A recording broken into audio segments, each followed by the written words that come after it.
And we are live. Welcome, everyone, to our book study group for Monday, the 29th of November, 2021. I see Bob and Missy and Arlene and Catherine.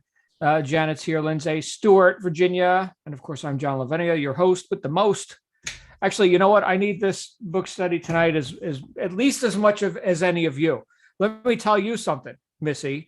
I need this at least as much as any of you. I have had an interesting day. And then I was like, you know what? I'm going to go ahead and I'm going to dig into that book. What is that book again? The Power of Your Subconscious Mind by Dr. Joseph Murphy. Why am I having such an interesting day? And then I got reminder after reminder after reminder about the way I think, not just fleeting thoughts here and there, but the chronic pattern of thought again and again and again and again, that which I am habitually identifying with, accepting as true, whether that's harmonious or not, right? So there's no emotional, or capricious force that is saying, oh, John, you're picking the wrong thoughts. Hold on a second there. You sure you want to think that? Like, I don't get that message.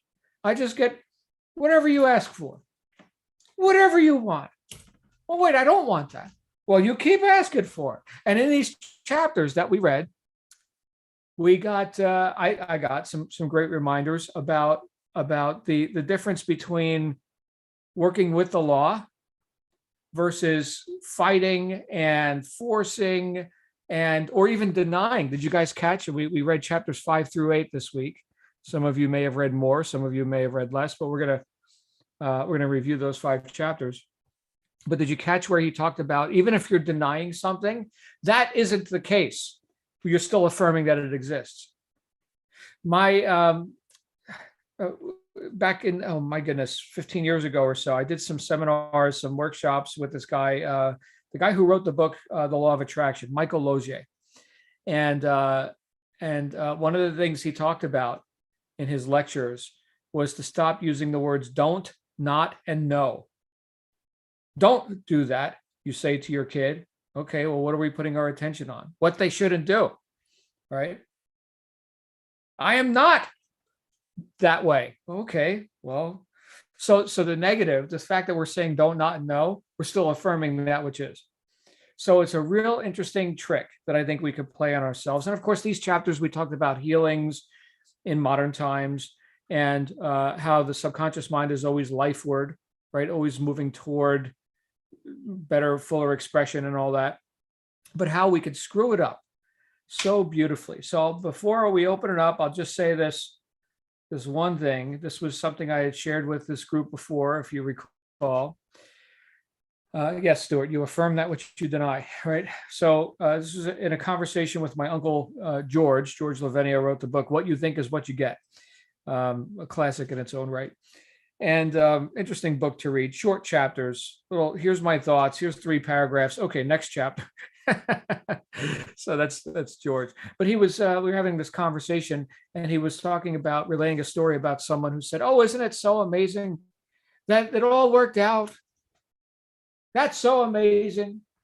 And then they stopped and they thought to themselves, well, actually, you know what? That's not so amazing. You know what's amazing is how often we're able to screw it up. Like, wow, I'm like really powerful. Like, look at that. Look at all this law happening all around me. Look at all this natural life word, abundance, health, all of it. And here's me with all of my best thinking. And there's my results. So it's an interesting thing to confront. And when he talks about reverie and getting into the quiet state here in these chapters, which he's said again and again and again, right? Basically, stop arguing with yourself. Get out of the way. That's what I'm learning how to do. It's been some decades. Give me time. I'm still working on it.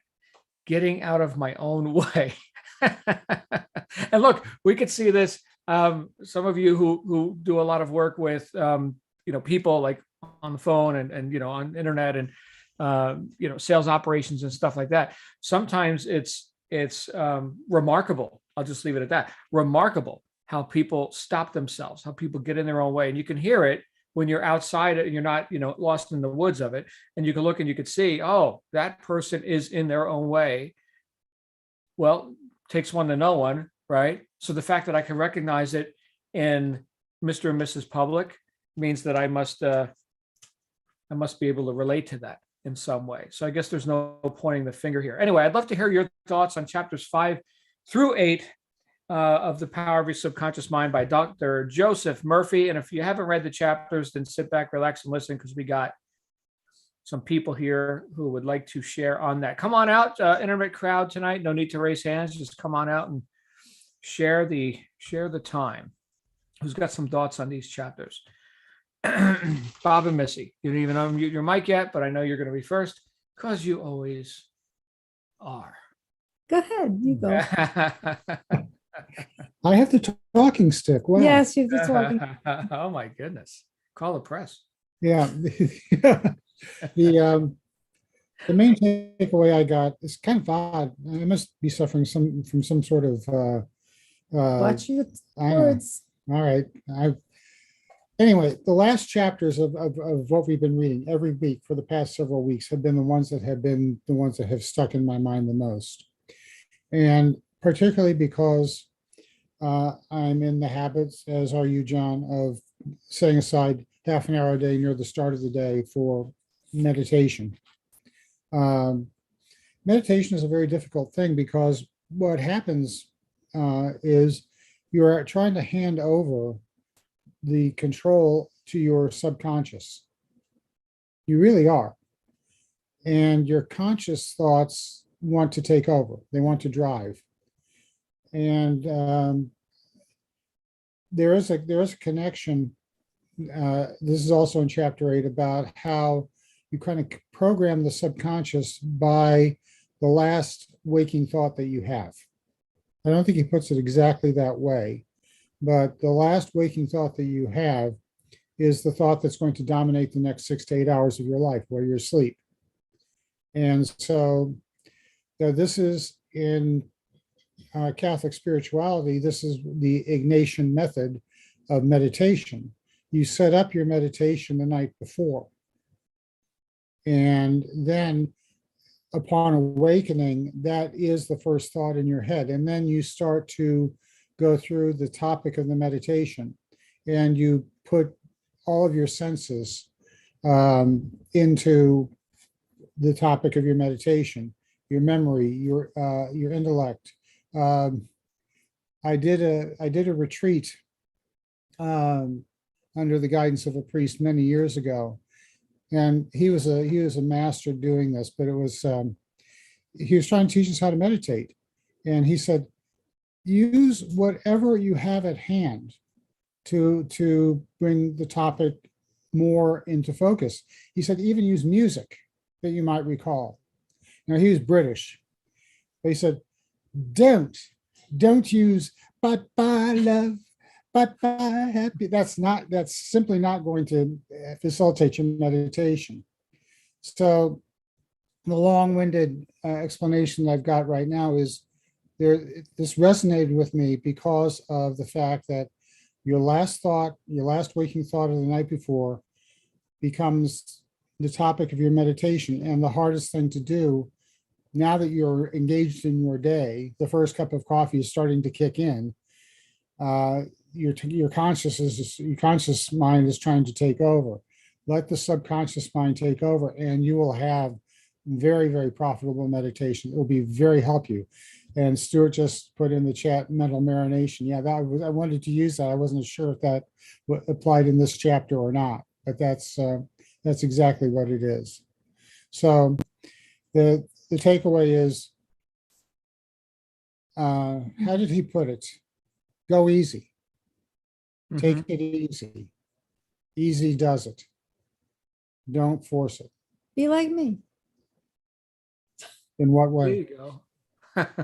Well, I have learned, if I may, I'm sorry to take up the time, but I read this book before. It's highlighted and penned up the wazoo, but now I'm gleaning something different because this has changed me. This association with you and this group and the other groups has has opened me up. It's opened me up to face hard truths. And Bob has tried to tell me, but I have gotten in my own way by this fear of not being perfect. If I don't do everything perfect, the first time I heard you say imperfect and done is better, I almost had a heart attack. I was like, what? Now I'm like, that's good enough. That's good enough. I'm going to get it up. It's going to be on the store. It's good. It's good. It's okay. But I'm not just talking about mugs. I'm talking about every area of my life, physical health, everything. I have tried to control every minute and every aspect. And guess what? I didn't take it easy. And I think I'm exhausted from trying to control my life. And I ran the car over the cliff. So now I see everything in a different way. So it's amazing that you could read the same book. I could see my own, and I talked to the book as well. You could see my own things from years ago that I wrote in the book. They were as apropos then as they are now, but I wasn't able at the time to make it, to overcome myself, I guess is what the problem was. So thank you for giving me this time to admit these faults, which have caused huge problems in my life. Well, yeah, I mean, that's the whole point. And of course, Missy, of course you've got the time, you've got the floor, my friend. And you were reminding me of the whole idea of antagonism or the idea of countering one's own intentions, right? So there was a part in the book where, let me see here. He's talking about healings, right? And treating for a healing and the mental, the minister or the practitioner. It says here, the minister was not handicapped by the antagonistic autosuggestions of the patient arising from objective doubt of the power of the healer or the correctness of the theory. So here's all as we were just talking about, right? Being in one's own way or being in the way of the workings of the law, the healing, right? Or the abundance, whatever the answer is that we're looking for. It's that antagonism. It's that internal fight. That's it. That is when I look at the anatomy of how I get in my own way. That's it right there. Hence the state of reverie, calmness. I see here where Stuart said calmly state, right? So state meaning to state something, to make a statement. Okay. So am I doing that? Am I stating? Am I decreeing? Am I affirming with force? Because, I have all this antagonistic stuff going on inside of me, or is it just a relaxed confidence, right? I mean, if you already know, like he gave the example in one of the chapters here that we just read of the math student. So here's the student who puts, 3 + 3 = 7. And then the teacher calmly corrects the student. 3 + 3 is 6. And it's not 6 because the teacher just said so. Like, I just invented some truth for you, little student. No, it always was 6. And now you can know, but I'm not like jumping up and down trying to state my case and convince you that it's 6. It always was 6. You've just been wrong. And now I can disabuse you of your error and you can be right. But we didn't change any of the facts. I love that, Missy. So how subjective is that then, right? If we're working with objective truth and we're working with law, right? So then how arrogant of us to show up and, think we have to somehow add power to power. He said that somewhere in the room. Like I have to add power to power. No, the power is already there. I will state calmly, with posture, with a relaxed confidence. The law is, abundance is, health is. And then all my thinkingness about it, I can go ahead and have it go sideways here and there. And I had a few things go sideways today, but it was all right here. It was, and I recognize it too, which was, I think, a blessing, right? Being able to confront one's own thoughts. Bob, you're talking about meditation. There it is, right? Being able to actually confront your own thoughts and be quiet and just observe. right? That's certainly one aspect of it. And it's not always easy, right? In fact, I would say it's not easy at all, right? It takes, practice and actual willingness to abandon. In my case, I'll tell you, I've had to abandon some of my most cherished beliefs because my best thinking got me this far, but not further. Right. So what the hell do I know anyway? And so that whole idea, again, trying to be powerful in the face of, omnipotence, that's kind of laughable, perhaps. Now, it doesn't mean we deny ourselves, because certainly we could steer the ship, right? We can offer ideas, intentions, desires. And what else is life about? Right. I mean, we're here to do it. Right. Let's do it. Well, what do you want to do? Okay. But then all the argument that comes from that brought me right back to Dorothea Brand. You guys, we just read, was it a book or two ago? Wake Up and Live, where her entire philosophy came down to one line: act as though it were impossible to fail. So now I'm not trying to overpower anything. That's a relaxed confidence. It's impossible to fail. I'm just showing up and going through the motions. They're not all going to be perfect, but I know the guaranteed future outcome. How powerful is that? And how much less do we have to force solutions or try and be perfect or any of this? My goodness. So I guess then the question that I would offer everyone is, if this stuff has been working for as long as it has, since people were people and planets were planets, right? If the law is the law and it has been, why are we still reading about this? Why is this even a thing?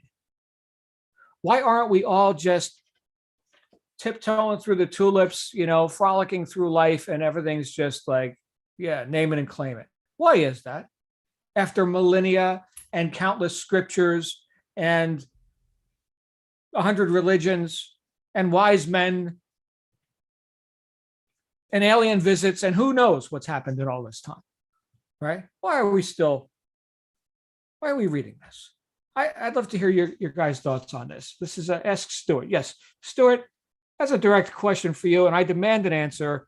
Now, please, sir, start talking. Thank you. Oh, good. So I'll stop typing it. I'll stop typing it in the box. Yeah. My thought on that, because I actually have contemplated this quite a bit. I mean, we're essentially recycling ancient wisdom, knowledge, and techniques. And on the one hand, you could say that we need a new sort of version of these things for the new generations, right? And so these things get rewritten and repurposed every once in a while in modern speak, so that same knowledge and wisdom and information can be transferred, right? But I would also say that for as long as people have known such things, there's also been a concerted effort to prevent people from knowing such things, or prevent other people from knowing such things, right? And this goes back to the ancient priesthoods of Egypt or Babylon and, ancient civilizations where, there were a certain class of people that had that knowledge, right? And this is sort of the esoteric and the exoteric, right? And the stuff that you tell to the profane versus the initiates and all this kind of stuff. And so I do believe that there has been a concerted effort to keep regular people from acknowledging our true power, realizing our full potential, knowing our true selves and things like that. So yeah, I agree that, and I think that is a two-part answer, right? And does that work?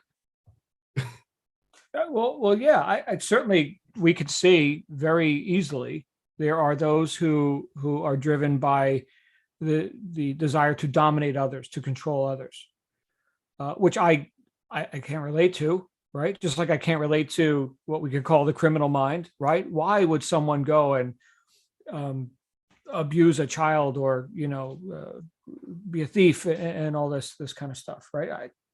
I just don't get it. But a lot of people do get it, apparently. So while there is always going to be, well, let me not assume anything, right? While there has been those who would suppress others, right? I guess there's going to be, as long as there's that, there's also going to be the need for enlightenment, right? And for people to discover ways to maintain or regain control of their own, have dominion and all that. The idea that I'm not here to point any fingers, right? But the idea that there have been groups that have risen up where people would supplicate to the authority, the leader, the high priest, the voodoo master, the whatever it is, right?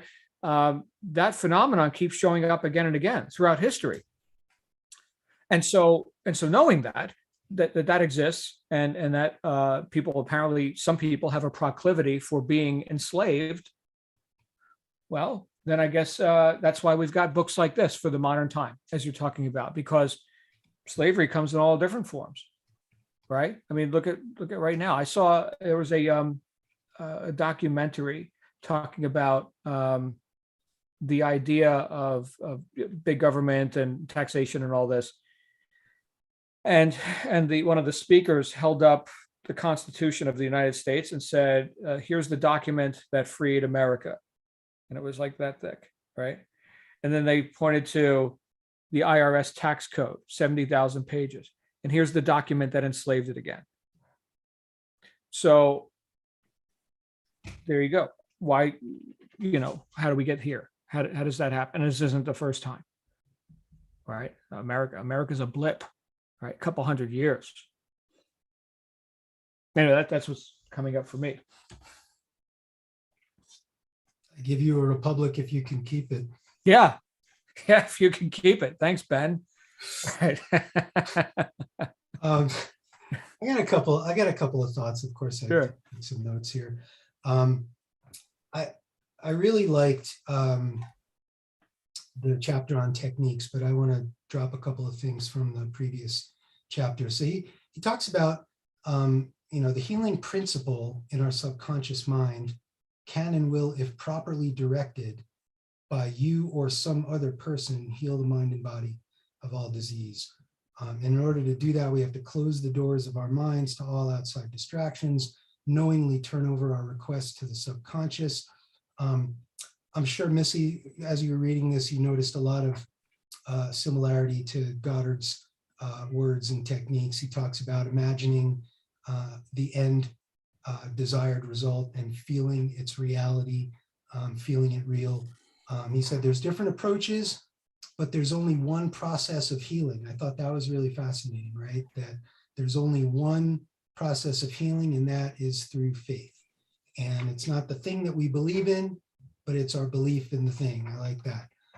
All of our experiences, events, and circumstances are reflections and reactions to our own thoughts, and that we need to convey the idea or mental image to our subconscious by feeling the reality of the state assumed. All right, so that's law of assumption. That's one of the lesser talked about laws. Be like my half air quote there. And that we must remain faithful in our mental attitude so that our prayer is answered, right?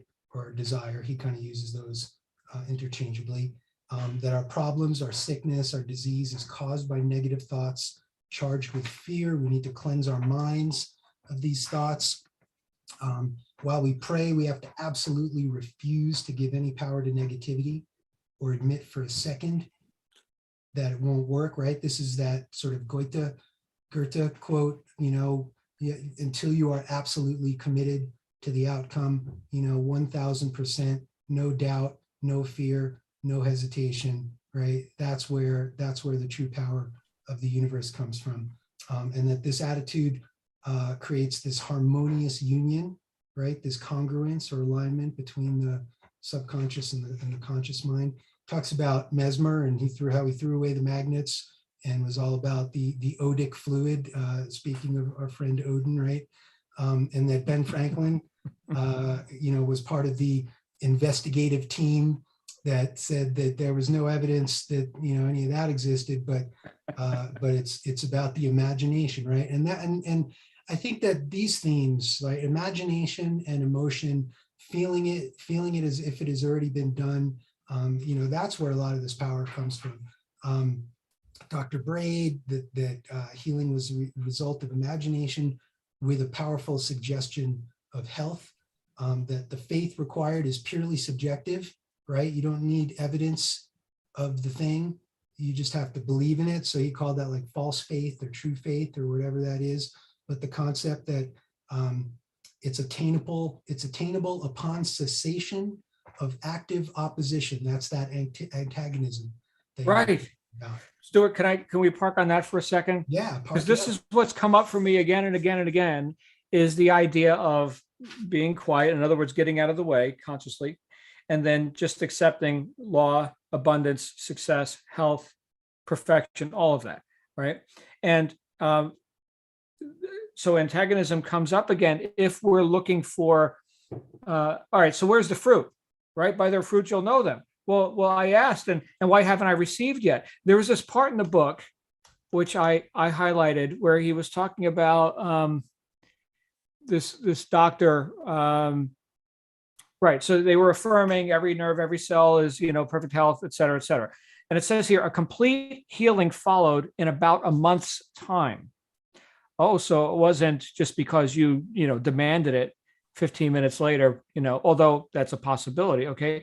But the faith was maintained and a complete healing followed in about a month's time. Subsequent x-rays showed perfect healing. What was this? Tuberculosis. Okay. Now I wanted to know his method, Joe says. So I asked him why he repeated the words prior to sleep. Here's his reply. The kinetic action of the subconscious mind continues through your sleep time period.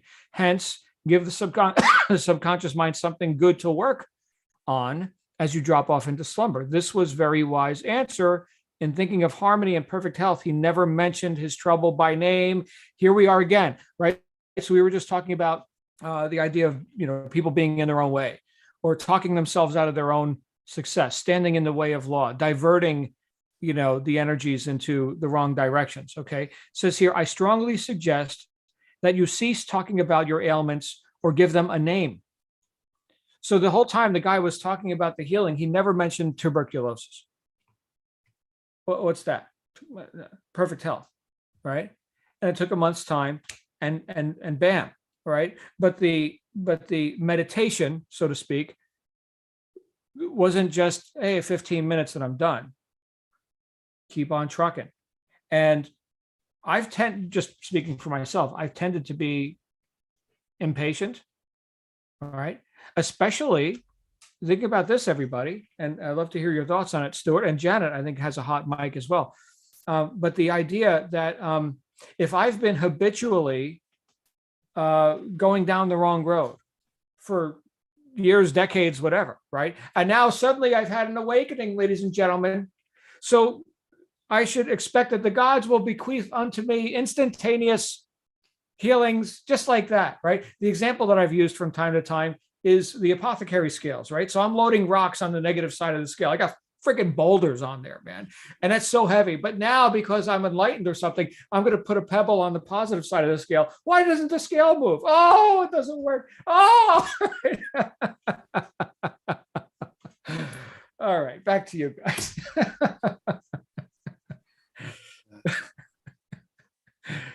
Janet, did you have a comment? And then we'll get Stuart out here from. Yeah, I have a lot of thoughts, and I'm not marking up my book, so I'm really loving this. I have actually suggested it to 3 people so far. You must read this book. Keep it simple, silly. It's like health is the normal state of being. So all this other stuff is crap. Get rid of it, right, Lindsay? And, I don't think I thought of it that way before. I am a major effort person, and relaxing and having confidence is, it keeps playing in my mind. My mom would say, what makes you think you can do that? Well, I didn't, I tend to have, I tend to think I can until somebody,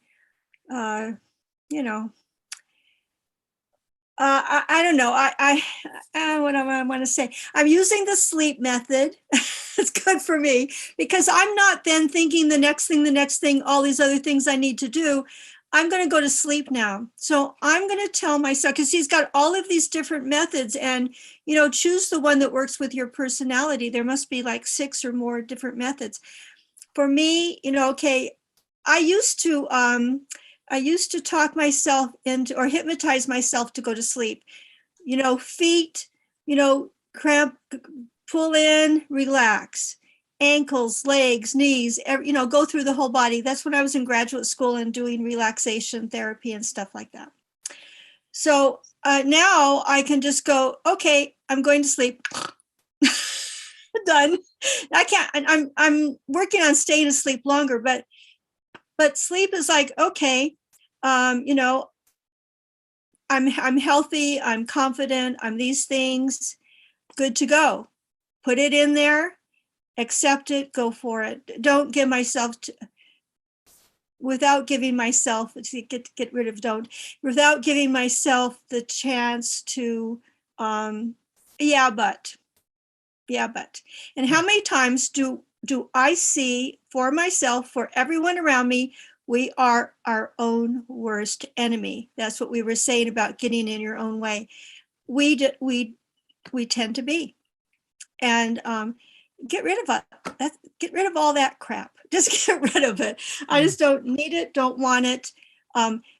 When he said, and this is simple, health is normal. Okay, why do I need to be abnormal? I mean, it's normal. Good, done. And Missy, I missed some of what you said a couple of weeks, last week, whatever. I'm going to have to listen to the replay, but I feel like I'm living better, living healthier, more energy, just kind of, working on it. So it's all working well for me. So, I have radiant health. I'm confident. These things are just, it's who I am. I'm going back to my effervescent self that I was before all of this chronic fatigue crap. Thank you, Missy. Before all this chronic fatigue and all that other stuff came in. I'm just going to be back to my normal effervescent self. That's normal for me. So that's good. Act as though it was impossible to fail. So, I thought about it. So how has this abnormal state served me? Well, if I'm not well enough to get these things done, I don't have to worry about failing because I already have an excuse. I don't have the stamina. I just can't get there. I'm fuzzy and stuff a lot. So that's I have a built-in excuse to fail, so I don't have to worry. It's not fear of. No, I don't have any fear of failure. I've already got it built in. So it's just kind of a thing that I'm seeing about myself. That some of my habits, some of my ways of working that don't work. And what can I do about them? So I'm keeping all of this very, very simple in me, because I think when it comes down to it, it's very hard to be simple. I find that in artwork. I find it in how we do anything, how the collective we do things. So it's like, all right, simple is hard work to get to, but once you get to it, it's like, oh, simple. And I'm taking that approach here. Just keep it really okay.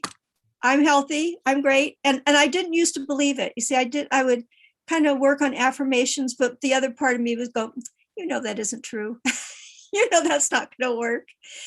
But putting it the way he does, and psychology was part of my graduate work, all this stuff, but putting the way he does, how the conscious and subconscious work, it's just kind of like, oh, okay, yeah.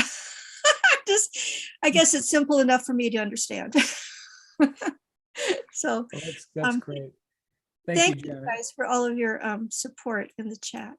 Thank you. And congratulations on not only, being able and willing to confront, here are my errors, but also that you're able to, make new decisions. Because right now is the only reality we have, right? So right now, who is Janet? And I can tell you that it's effervescent Janet, ladies and gentlemen. Do you recognize her effervescence? Because there it is, all over you. You're being effervescented right now. And that's how I like to be. There you go. There you go. Good times. Hey, Lindsay's got her hand up. What's your story, Lindsay? You got some thoughts? My story, I didn't finish all of the reading because I love Mondays. It's, just my thing. I love Mondays. Mhm. So I was really proud about how I responded today because it didn't go as planned per se. So when I took my son to school, I got back, I had a flat tire. So I was like, damn. Okay. So I figured that out, fix that. And what else was it? My washing machine quit on spin cycle. And I was like, well, that's not good. I have no idea what to do with that. Leave it alone. Husband will be home later. So then I was busy talking to people and I missed 2 notifications because, I silenced my phone. Well, my debit card it was being used. Not here. So I was on the phone with the fraud. That's why I jumped off general session. I was on the phone with the fraud department. And I was like, nope. So my sister calls and I tell her, she's like, I'm sorry you're having such a bad day. I said, I'm not having a bad day. I said, it could be worse. I said, really, what am I going to do about it? Let it ruin my day? I was like, no, I've got stuff I've got to get done today. It'll be all right. And I haven't worried about it since. I just quit worrying about it. She said, well, you used to be a chihuahua like acting. And I was like, well, what the hell good is it going to do? I mean, I've got shit to do today and it's got to be done today. That's more important. And so what do you do? Just go with it. So. And did the bank handle your fraud thing? What now? I'm assuming that the bank people who know how to handle those sort of things did so. Yeah, they said it'd be 5 to 7 days before because it was pending. And then once I saw the third one, I was like, it was a decline. They actually have my card, I don't know how they got it. Well, there's back to what we were talking about before, there are people who have criminal intent and they find ways, I mean, I don't know. I'm not worried about it. It's handled. I can't do anything about it. So yeah. Lindsay, she is awake and she's moving in another direction. That'll be handled. Can't, Right. It is what it is. But Okay. I was, but it was just like, oh, well, somebody said, well, you're having a bad day. I was like, no, I'm not. My eyes are open. I'm moving forward and I'm go with it. Well but done. I think it would be just, oh my goodness, just no. Nah, why? Well, congratulations, because I'll tell you what, I tend to allow my attention to be fixated on stuff that is incomplete or wrong. It's easy for me. This is part of my day. It's easy for me to find what's not right. Me too. Yeah. So that could be a blessing and a curse, right? It's good for diagnosing problems, but my goodness, if all I see is problems, what kind of day is that? Right. So, and look, any idiot can walk around and be critical, right? So that's not the goal of all this. So to have a problem that you noticed, something's not right, and then to still have the flexibility of, to put your attention where you think it needs to be to do the most good in the least amount of time, right? Well, that's very commendable. Then say, maybe, you can give me some mentoring on that, because I can get frantic with stuff sometimes. Yeah. I've definitely been there and they've labeled me or whatever, ADHD and OCD, and those two work together well They for do? about a Okay. second. It's like kind of like where you're behind the car and your blinkers on and they'll just, do it. And then they'll just, and they'll get at the same time. It's like, yes, that one. That's about the extent of how they work together. It's like when you clean every room in the house and you come together, it's like, oh, it's all done. But that's about it. Okay. And kids come in and mess it up. But it, it's just, I used to have to end every sentence with the even number of syllables. And my husband's like, how do you even know how to do that? I'm like, Wow. I I don't don't know know. what that is. Okay. Well, I think of ADHD and OCD as like, well, made up terms by the psychiatric community who sells pharmaceuticals. But assuming that you went with it, well, they would be opposites, right? Like I can't keep my attention on everything, and my attention's fixated on stuff. And so I guess if you have both, well, then I guess you're normal. So there I'm you not go. You're good to go, right? like, you can hyper focus on something. You just have to make sure it's on the right thing. Okay. You just get really focused on it, but then you just get it done. And just, I'm not a multitasker. So I just said, okay, forget that I got to do this. Okay. Very Um, good. so- But I did see, I do, well, I'll talk to you about it later. I did have a question about it later in the chat, but that's trying to know something else. So Okay. Very It's- good. really good though. Subconscious mind. All right. Well, thank you, Lindsay. Stuart's got a hot mic still. Stuart, let's come on out. Let's Well, that cover a mic couple is more of these hot, baby. chapters. That mic is hot. First of all, Lindsay, great job of maintaining your composure and keeping a healthy, positive attitude. Living out in the wilderness, at any given moment, there's another crisis I have to manage. And living very rural, we go from, the propane's out to the, llamas don't have any food to I got a flat tire on the way to town to whatever it is, right? And it's all about how we roll through these things, right? And the Stoics would say it's not the events in our lives or the things that happen to us, but it's how we react, it's how we respond, right? And so it's all about, how you deal with it, right? And how we choose to deal with it. And so, yeah, you can choose to freak out and spin around in circles and cuss and talk about how your day was miserable or whatever. So, good on you.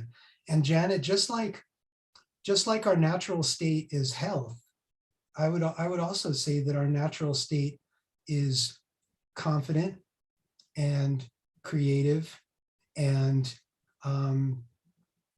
all these things that we are told by other people, right? I mean, that's when, you hit it on the head when, you were implying that somebody else had, put these ideas in your head, right? And that's how our subconscious gets programmed in the negative, right? That we can't do things, right? Because somebody else told us that we can't, or who are you to, think that you can do this? Well, the answer is, I am Janet. I can do this. I can do things, right? I can do anything I want or put my mind to. So, kudos to all of us for kind of working through that and overcoming that. John, you mentioned the kinetic effects of, what did he call it?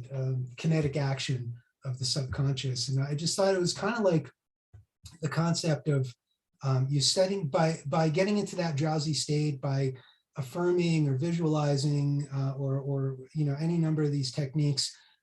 I feel like it's like setting the wheels in motion, right? And then the subconscious does the work while we, travel in our dreams or, sleep or do whatever, right? A lot of what Murphy talks about is that the subconscious works 24/7, whether you know it or not, right? And so that concept of it's like winding up the music box or the Energizer Bunny or whatever, and even if you leave the room, it's still going, right? It's still doing its thing. So you might as well set it up or program it to do good stuff.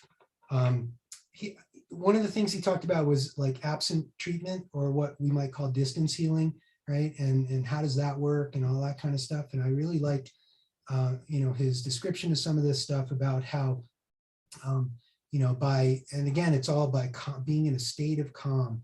And he talks about, there's one mind, right? There's one subjective mind in all of the universe. And of course, I'm thinking Hermetic principles, the mental principle. And he mentions this several times, right? The mind principle, he calls it, but it's the principle of mentalism in Hermeticism. All is mind, the universe is mental, and how by our own thoughts and projecting them to someone else, that then it creates, it again sets up a chain of events that manifests for someone else. What I liked is that he even said, he flat out says resurrected in someone else, right? And so, I mean, I really appreciate his biblical references and these spiritual references of, you know, that the resurrection as we see it maybe in scripture may also have multiple levels and multiple meanings, right? And Goddard talks a lot about this too, but this concept of, you know, the resurrection is the power of imagination in us, right? And I just thought it was cool that, you know, he was talking about these distance healings that one person can perform upon another, right? And we see, you know, praying for somebody else, right? And I thought that was cool that he mentioned that a lot, like almost like it's your responsibility to use this power, not just for yourself, but to help heal others as well. And I just thought that was pretty cool.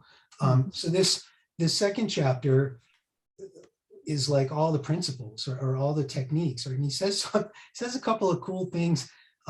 Great and noble thoughts upon which we habitually dwell become great acts, right? And that's not in the techniques, but just again, another golden quote from Murphy here. And I think, again, that's a hearkening to Emmett Fox and the concept of the mental diet, and that which those thoughts upon which we dwell or entertain or nourish, right, are the ones that we habitually entertain become reality, right?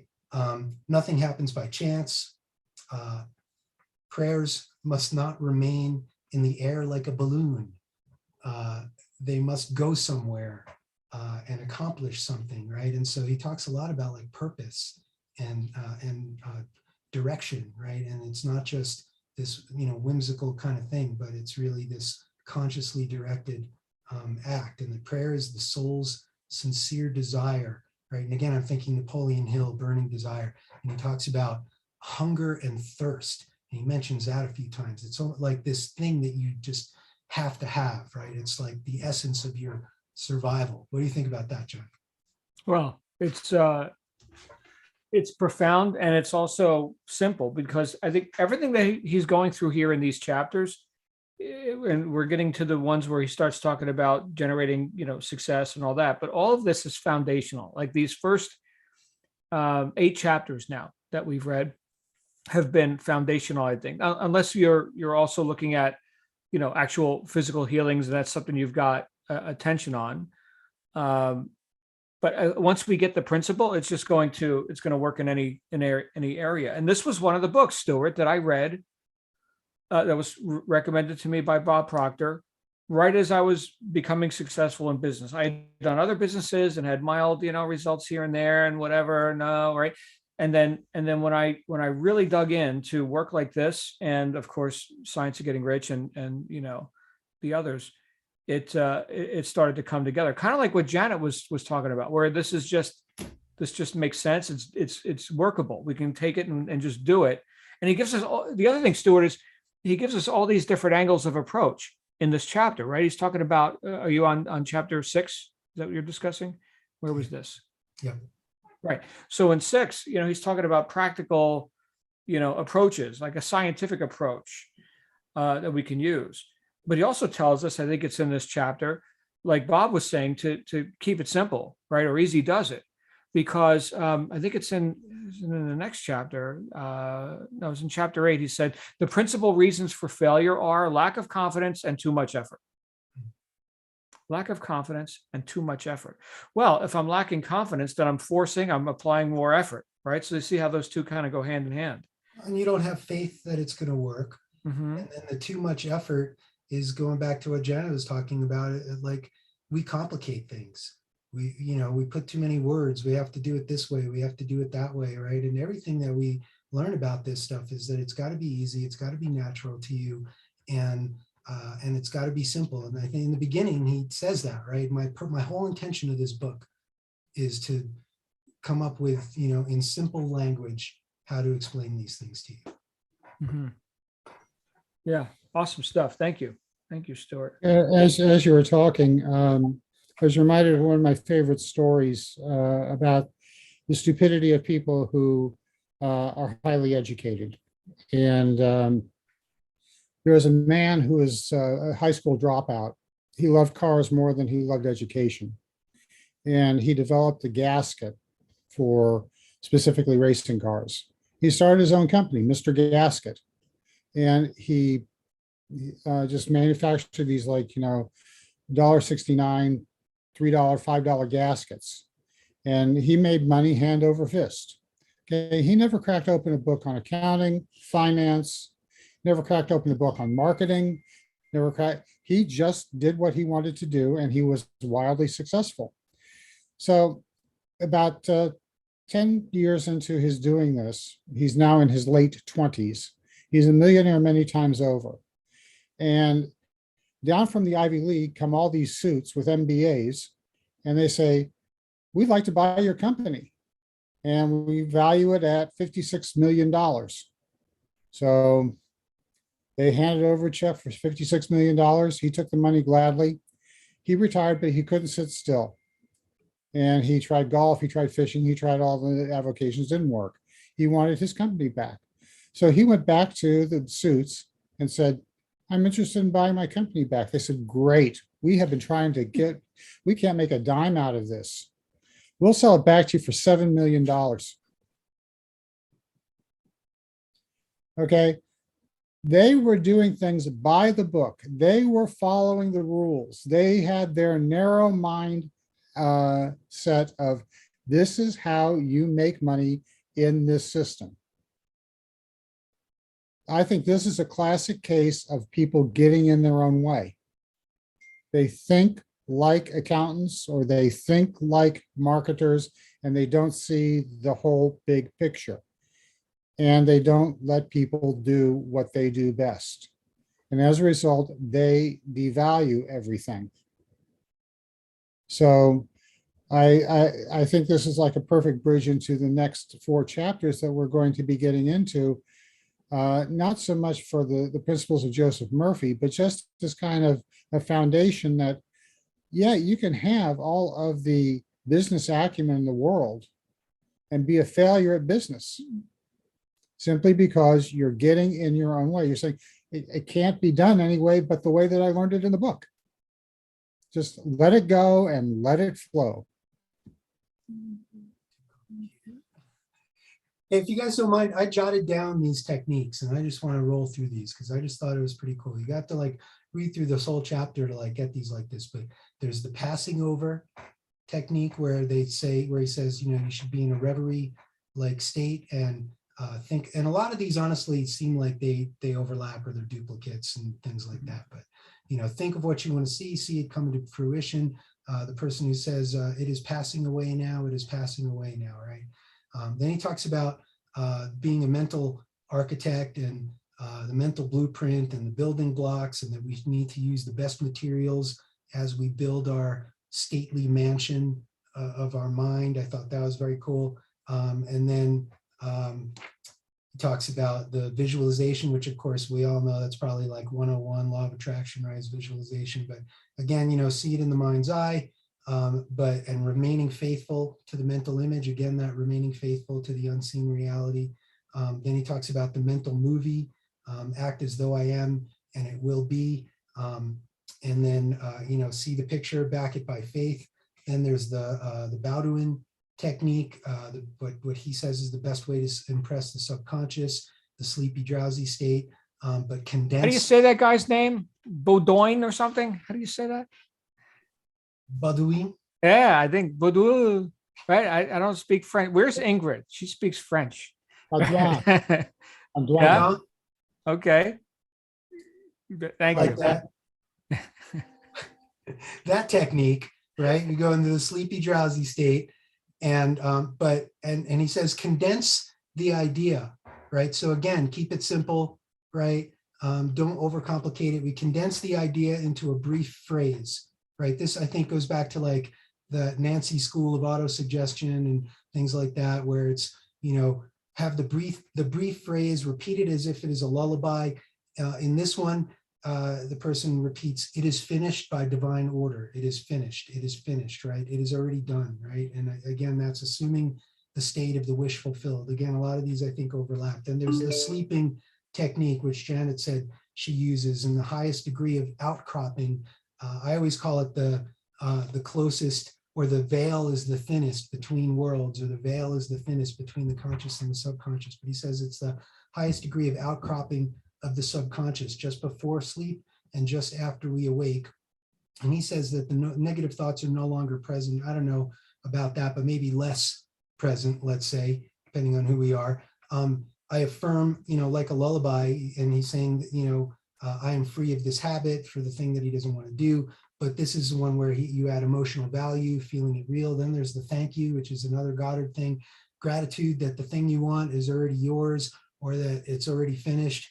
John, you stepping in? Oh, okay. No, you got it, man. Take us home. We're Take you yeah. home. The wish is already fulfilled. Your prayer is already answered. One of the coolest quotes I think that I've read so far in this book: the thankful heart is always close to the creative forces of the universe. That kind of gave me chills. I really like that. The affirmative method, right? And this is where affirmations, you can't lie to yourself. You have to affirm what you already know to be true. And then he quotes something that might even be biblical. Maybe one of you guys know: in praying, do not use vain repetition. I thought that was interesting. And then, yes, what Janet said, health is the truth of our being. Well, Stuart, on that vain repetition thing, I think is what Bob was also talking about, as far as like the difference between an effective approach to business versus a dogmatic one. So look at me with all my academia, and now let me go be an authority or something, and yet it doesn't bear fruit.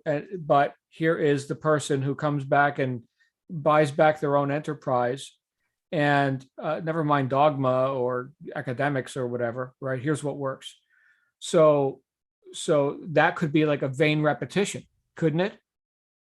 The dogmatic approach or the academic approach, right? I mean, is the purpose of, say, for example, and I don't know personally, but like seminary, right? So now we're going to go be, trained to be a preacher of whatever denomination, right? Is the end result of that you get to be the purveyor of dogma or something? I hope not. What came to my mind, being of Judaic persuasion, Mhm. is the, whatever commandment that is about not taking the Lord's name in vain. And so I was kind of thinking vain repetition being like just something that you repeat without really having the reverence for it, right? Or the respect for it. But I'm cool with however we want to interpret that. He says that we should end affirmations with words of power. So like, it is so, or it is already done, or so must it be. In some cultures they say, or it is done. Then he talks about the argumentative method and Quimby, right? And I've been researching Quimby for a while, since we started this journey into mindset and new thought. And so Quimby was kind of after Emerson, right? So we had the transcendentalists, then you had the spiritualists. And Quimby was a big influence on Mary Baker Eddy, who was the founder of Christian Science. And then that evolved into the new thought, where you get all these self-help books come the turn of the century. So Quimby's writings, which were really suppressed for a long time, and now I've downloaded some of his stuff. But, what did he call it? The argumentative method. By spiritual reasoning, you convince the patient and yourself as the healer that the illness is based on false beliefs or fears or negative emotions and things like that, and that you reach the point of acceptance from an unqualified and undisputed, confident, complete confident state of agreement, accompanied by a feeling of joy. Then he talks about the mental movie, which is a lot to me like the visualization method, but it seemed like there's a lot of overlaps in these. I use a lot of these in my daily life, and I thought that the way that he presented these, from a scientific method, from a spiritual method, I think it helped me and helped reinforce why I do some of these things, and also why I should do some of these things. Janet, you mentioned you use the sleepy method. Does anybody else use any of these techniques? Because I'd be interested to hear. Oh yeah. been using them for years and different combinations of them. Janet, you had a comment? Boop. I did. Sorry. Yes, I think the sleepy one right now is good for me. Yes, I think that all of these are suggestions of approaches to how it might play out in your life, what suits your personality. So I just see for me right now, rather than in the middle of the day, which yes, I still keep, and I'm putting things on flip cards so I can go through them whenever I feel like it, just go through them, takes this out, put that in, do whatever, flexible. But it's just like, yes, I'm not going to argue with myself then. I'm going to sleep, okay? So I just, just put in there the things, I'm confident, I'm healthy, I'm blah, blah, blah, I'm radiant, whatever it is, and go to sleep. Just turn it off. You wake up and, is it time for John's thing yet? Okay, so I'm healthy, I feel good today, I'm and not even I feel good today, I just simply feel good. The today means that there are other days I won't. So take that away. Keep it simple. It's just, that's, yes, Stuart. And I kind of looked through all of those, and I also found overlap like you did, but I think it's just for this person, that's going to be a good roadmap. And for this person, similar things, but in a different order, that's going to work for that person. Those kinds of things, just find out. And maybe right now it's the sleepy method, and maybe later on, something else will work better. It's just, where am I at that point, and what will work? I just wanted to add a little story, but this thing about be easy with it. And I was studying for my German language class, and I had just studied, and I couldn't put more in there. It just there wasn't room at that time to put more in there. Test was the next morning, and I said, okay, I need to sleep. I need to go to sleep. But when I'm doing the test and I need to find a word, it's going to be there. I'm going to be able to find it. I'm going to get it. And I got an A on that test. So my subconscious believed me, and it provided when I was on the test, I needed it. And that's such a really little simple thing. But these little simple things, that's where my lessons come. And then it can just go for all kinds of things. It's going to be there. It's going to, when I need it, it will come. And so for me, that wasn't the thought I had that went off the mic, but anyway, that was also there. Sorry, Stuart. Thank you, Janet. And thank you, everyone, for participating in this. We are just over the top of the hour by 4 minutes. Stuart, any other thoughts that were burning a hole in your brain before we wrap this up? The decree method was the final one. And that to me was just like almost antithetic of these other ones, where you just declare it so, right? And the power of the logos, the creative word, right? He just says, use just the words that the sound, like he was talking about, like the sound waves and the vibrational waves that go out and just make it so. So that was the last one that I picked up. And then there was something that I thought it was cool. It was like talking about the conscious and the subconscious and the autonomic nervous system and the sympathetic nervous system, and how one is connected to the fight or flight. And he talked about the solar plexus, and I actually thought of you, John, because of your study with martial arts, right? And I just remember, he talks about it as a ganglion of nerves that is that runs all of our organs without us thinking about it. But I always remember that's where you punch somebody to knock the wind out of them, right? Yeah. Well, I don't know too much about the anatomy. I actually had to look up where exactly is the solar plexus. But he talks about that. What did he call it? Like the base of the brain of your soul, or how did he put it? Stuart? The gut brain or something like that. The brain of your stomach, what did you call it? Yeah, something like that. Exactly. But for me, it just reminded me of some of the like Kriya yoga and different things where, you're getting like the channels aligned, or, if there's Shaktipat and all that. And, from the base of the spine up through the top of the head. And so I was thinking, all right, that's somewhere. In fact, I just, as you were saying, solar plexus, I just pulled up some images, and one shows it like right in the middle of, I guess, diaphragm or something. I'm not a doctor guy. Okay. But like right in the middle, like in the middle of the torso, right there, front and center. Diaphragm between your ribs, you know that. When you get a gut feeling, there it is. Yeah, that's it. That's it. The gut feeling. And I guess that depends on how hungry you are. But yeah, I got gut feelings all the time. Anyway, thank you guys. Oh my goodness. I'd just like to throw this in. I know we're over time, but I think this is worth saying, particularly to this group. But growing up, Red Skelton was a fixture on our family television set.